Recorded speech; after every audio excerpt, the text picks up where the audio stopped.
Hello everyone and welcome to our module on heart embryology.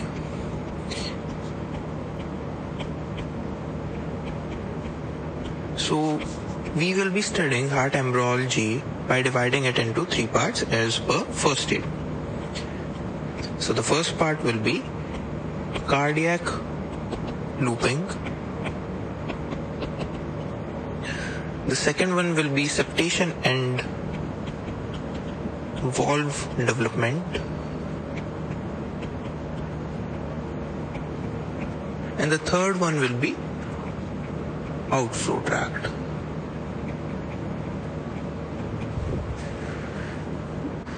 Then the second part will be divided into further two parts, that is for the atria and for the ventricles.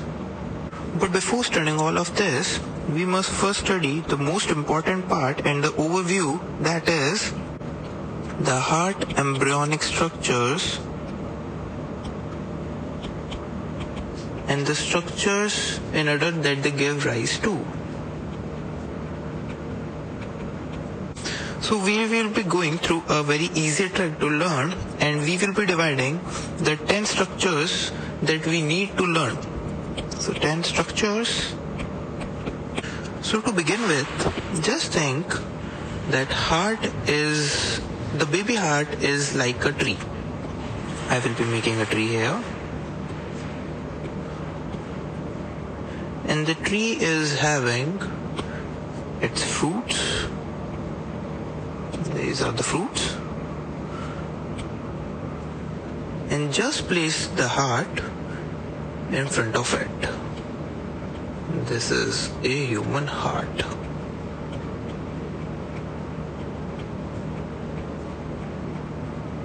So now what we just need to do is compare a tree with the heart. The tree's trunk will lead to pulmonary trunk and aorta, on which the heart stands. And the bulb, that are the fruits which have a soft covering, will lead to the soft part of the right ventricle and left ventricles. So now we will be learning the most important part, the embryological structures that lead to the adult structures. We will be moving in an ascending order.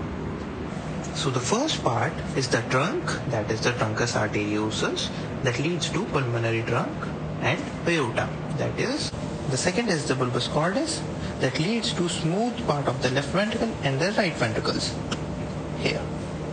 And the rough part of the left ventricle and right ventricle, that can also be said as trabeculated, is coming from the primitive ventricles.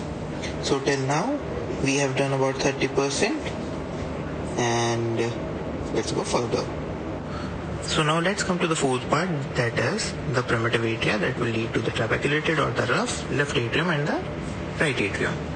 And from this we can conclude even that primitive things are rough, and thus they lead to mostly to rough parts. So now is the most important structure, that is the smooth left atrium. It is developed via primitive pulmonary vein. So this is the pulmonary vein. And how we can learn that pulmonary vein leads to the smooth left atrium is, it is very near to the left atrium, and veins have a smooth lining of squamous epithelium. So we can learn that it leads to smooth part of the left atrium. So we have completed whole of the left atrium.